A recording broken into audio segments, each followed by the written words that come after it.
ओम नमो भगवती वासुदेवाय नमः। हरे कृष्णा, हर हर महादेव। नमस्कार भक्तों, आप सबका हरिहर भक्ति चैनल में हार्दिक स्वागत है। आप सभी पर हरि और हर की कृपा सदैव बनी रहे। प्रिय भक्तजनों, हम सभी जानते हैं कि भगवान भाव के भूखे हैं। भक्त और भगवान का रिश्ता बहुत ही अद्भुत है। भक्त जिस भावना से भगवान के साथ संबंध बनाता है, उसी भाव से वह भगवान को पा लेता है। तभी तो तुलसीदास जी कहते हैं कि जाकी रही भावना जैसी, प्रभु मूरत देखी तिन तैसी। तो आज हम भक्त और भगवान की ऐसी ही एक रोचक कथा सुनेंगे। कैसे भक्त के कहने पर प्रभु श्री राम ने रसोई बनाई। तो आइए सुनते हैं। उससे पहले आप सभी प्रेम से बोलिए, भगवान श्री रामचंद्र जी की जय, माता सीता की जय। बहुत समय पहले की बात है। एक आलसी लेकिन भोला भाला युवक था। उसका नाम आनंद था। दिन भर वह कोई काम नहीं करता, बस खाता ही रहता और सोए रहता। तब उसके ऐसे व्यवहार से उसके घर वालों ने कहा कि चलो जाओ, निकलो घर से, कोई काम धाम करते नहीं हो, बस पड़े रहते हो। और तब वह घर से निकलकर यूं ही भटकते हुए एक आश्रम पहुंचा। वहां उसने देखा कि एक गुरुजी हैं और उनके शिष्य कोई काम नहीं करते, बस मंदिर की पूजा करते हैं। तब उसने मन में सोचा कि यह बढ़िया है, कोई काम धाम नहीं, बस पूजा ही तो करना है। तब उसने गुरुजी के पास जाकर पूछा, क्या मैं यहाँ रह सकता हूँ? तब गुरुजी बोले, हाँ हाँ, क्यों नहीं। तब वह बोला, लेकिन मैं कोई काम नहीं कर सकता हूँ। तब गुरुजी बोले, कोई काम नहीं करना है, बस पूजा करनी होगी। तब आनंद ने कहा, ठीक है, वह तो मैं कर लूंगा। अब आनंद महाराज के आश्रम में रहने लगा। ना कोई काम, ना कोई धाम, बस सारा दिन खाते रहो और प्रभु भक्ति में भजन गाते रहो। महीना भर हो गया। फिर एक दिन आई एकादशी। उसने रसोई में जाकर देखा कि खाने की कोई तैयारी नहीं। तब उसने गुरुजी से पूछा कि आज खाना नहीं बनेगा क्या? तब गुरुजी ने कहा, नहीं, आज तो एकादशी है, तुम्हारा भी उपवास है। तब उसने कहा, नहीं, अगर हमने उपवास कर लिया तो कल का दिन ही नहीं देख पाएंगे। हम तो नहीं कर सकते उपवास, हमें तो भूख लगती है। आपने पहले क्यों नहीं बताया? तब गुरुजी ने कहा, ठीक है, तुम ना करो उपवास, पर खाना भी तुम्हारे लिए कोई और नहीं बनाएगा, तुम खुद बना लो। फिर मरता क्या न करता, वह गया रसोई में। तब गुरुजी फिर आए और उन्होंने कहा, देखो, अगर तुम खाना बना लो तो भगवान राम जी को भोग जरूर लगा लेना और नदी के उस पार जाकर बना लो रसोई। तब वह बोला, ठीक है। लकड़ी, आटा, तेल, घी, सब्जी लेकर आनंद महाराज चले गए। जैसे तैसे खाना भी बनाया और जैसे ही खाना खाने लगा तो याद आया कि गुरुजी ने कहा था कि राम जी को भोग लगाना है। और वह लगा भजन गाने, आओ मेरे राम जी, भोग लगाओ राम जी, प्रभु राम आइए, श्री राम आइए, मेरे भोजन का भोग लगाइए। और जब कोई न आया तो वह बेचैन हो गया कि यहाँ तो भूख लग रही है और राम जी आ ही नहीं रहे। और वह भोला मानस जानता नहीं था कि प्रभु साक्षात तो आएंगे नहीं, पर गुरुजी की बात मानना जरूरी है। फिर उसने कहा, देखो प्रभु राम जी, मैं समझ गया कि आप क्यों नहीं आ रहे हैं। मैंने रूखा सूखा बनाया है और आपको तरमाल खाने की आदत है, इसीलिए नहीं आ रहे हैं। तो सुनो प्रभु, आज वहाँ भी कुछ नहीं बना है, सबकी एकादशी है और खाना हो तो यह भोग ही खा लो। और तब प्रभु श्री राम अपने भक्त की सरलता पर बड़े मुस्कुराए और माता सीता के साथ प्रकट हो गए और वह आनंद असमंजस में पड़ गया। गुरुजी ने तो कहा था कि राम जी आएंगे, पर यहाँ तो माता सीता भी आई हैं और मैंने तो भोजन बस 2 लोगों का ही बनाया है।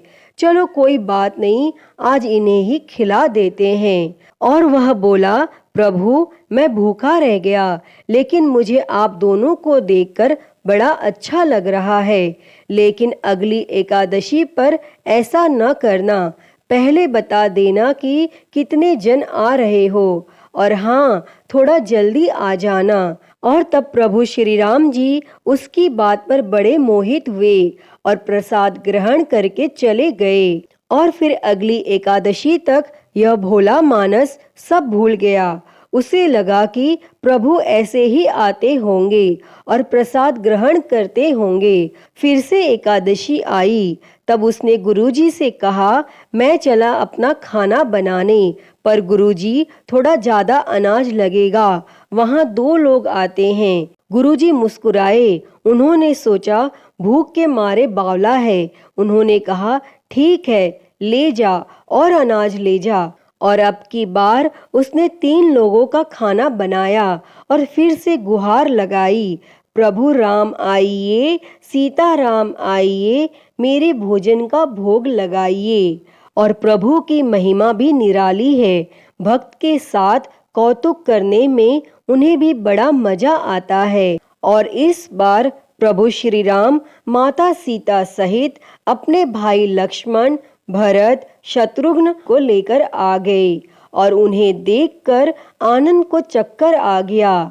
अरे ये क्या हुआ, एक का भोजन बनाया तो 2 आए, आज 2 का खाना ज्यादा बनाया तो पूरा खानदान आ गया, लगता है आज भी भूखा ही रहना पड़ेगा। तब उसने सबको भोजन लगाया और बैठे बैठे देखता रहा और अनजाने में ही उसकी भी एकादशी हो गई। फिर अगली एकादशी के आने से पहले ही उसने गुरुजी से कहा, गुरुजी ये आपके प्रभु राम जी अकेले क्यों नहीं आते? हर बार कितने सारे लोग ले आते हैं, इस बार अनाज ज्यादा देना। तब गुरुजी को लगा कहीं यह अनाज बेचता तो नहीं है, देखना पड़ेगा जाकर। और भंडार में कहा, इसे जितना अनाज चाहिए दे दो। और फिर एकादशी के दिन गुरुजी उसके पीछे छुपकर उसे देखने चल पड़े। इस बार आनंद ने सोचा, खाना पहले नहीं बनाऊंगा, पता नहीं कितने लोग आ जाएं, पहले बुला लेता हूँ फिर बनाता हूँ। फिर उसने टेर लगाई, प्रभु राम आइए, श्री राम आइए, मेरे भोजन का भोग लगाइए। और इस बार तो सारा राम दरबार मौजूद हो गया और इस बार तो हनुमान जी भी साथ आए। लेकिन यह क्या, प्रसाद तो तैयार ही नहीं है। तब वह भोला भाला आनंद बोला, प्रभु इस बार मैंने खाना नहीं बनाया। तब प्रभु ने पूछा क्यों? तो वह बोला, मुझे मिलेगा तो नहीं, फिर क्या फायदा बनाने का, आप ही बना लो और खुद ही खा लो। तब प्रभु राम जी मुस्कुराए और सीता माता भी गदगद हो गई उसके मासूम जवाब से। तब लक्ष्मण जी बोले, क्या करें प्रभु? तब श्री राम जी बोले, भक्त की इच्छा है, पूरी तो करनी ही पड़ेगी, चलो लग जाओ काम में।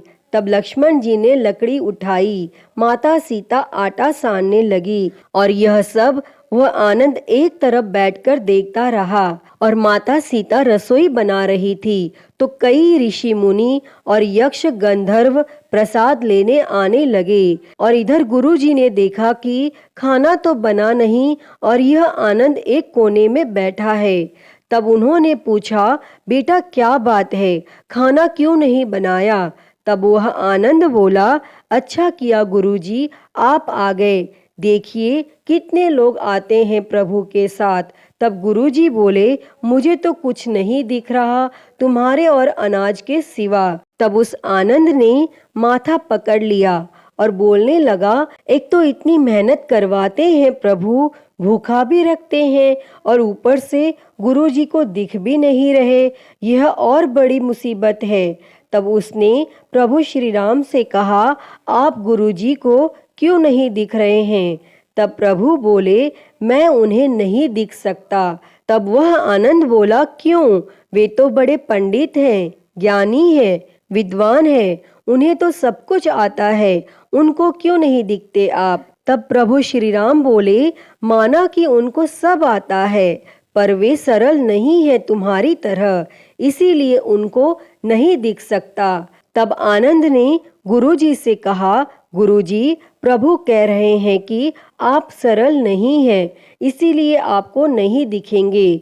और यह सुन गुरुजी रोने और कहने लगे कि वाकई मैंने सब कुछ पाया, पर सरलता नहीं पा सका तुम्हारी तरह, और प्रभु तो मन की सरलता से ही मिलते हैं। तब आनंद के आग्रह करने पर प्रभु श्री राम प्रकट हो गए और गुरुजी को भी दर्शन दिए।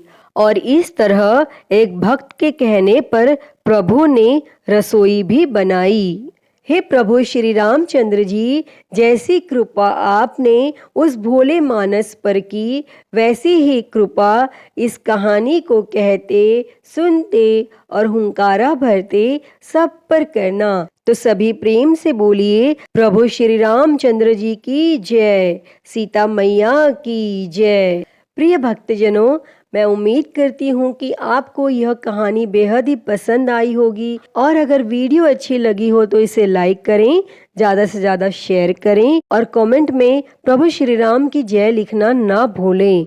और हरिहर भक्ति चैनल को सब्सक्राइब कर नोटिफिकेशन बेल को ज़रूर ऑन कर लें। हर हर महादेव। धन्यवाद।